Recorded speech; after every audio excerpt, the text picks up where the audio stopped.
இன்று மத நல்லிணக்கத்தை பற்றி பேசுவது எனக்கு பேசுவதற்கு பல நேரங்களில் கூச்சமாக இருக்கும். ஏனென்றால் இந்த மண்ணில் சிறுபான்மையினராக இருக்கிறவர்கள் மத நல்லிணக்கத்தை பேசக்கூடாது. யார்தான் பேச வேண்டும்? பெரும்பான்மையினராக இருக்கிறவர்கள் தான் நல்லிணக்கத்தை பேச வேண்டும்.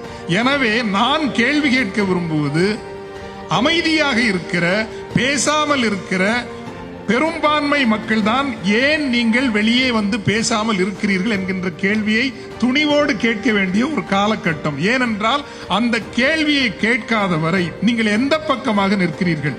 காரணம், கடவுள் நீங்கள் நம்பலாம், நம்பாமல் இருக்கலாம். நான் ஒரு ஃபாதரா சொல்றேன், கடவுளை யாரும் பார்த்தது கிடையாது, கடவுளை யாரும் பார்க்கவும் முடியாது.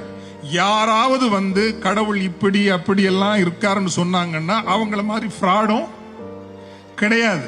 ஏனென்றால் மனித மூளைக்கெல்லாம் எட்டுகிறவர் அல்ல கடவுள், இறை நம்பிக்கையாளர்களுக்கு. அதனால கடவுளை பார்த்த அனுபவங்கள் இருக்கலாம், இறை அனுபவங்கள் இருக்கலாமே தவிர இறைவன் இப்படித்தான் இருப்பார் என்று சொல்லுகிறவர்கள், வரையறுத்து சொல்லுகிறவர்கள், அது உலகத்திலேயே மகா பெரிய ஃப்ராடுகளாகத்தான் இருக்க முடியும். ஒன்று. இரண்டாவது, இறைவன் இருக்கிறான் என்று நம்புகிறோம் என்றால் அந்த இறைவன் ஒருவனாக மட்டும்தான் இருக்க முடியும். ஒன்றுக்கு மேல் கடவுள் என்றால் கடவுளே கிடையாது, கிடையாது, கிடையவே கிடையாது.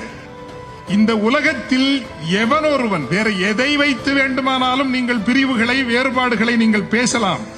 ஆனால் இறைவனை வைத்து வேறுபாடு பேசுகிறவர்கள் மனித குலத்திற்கே எதிரானவர்கள் என்பதை உரத்து சொல்ல வேண்டிய ஒரு காலகட்டம் இது.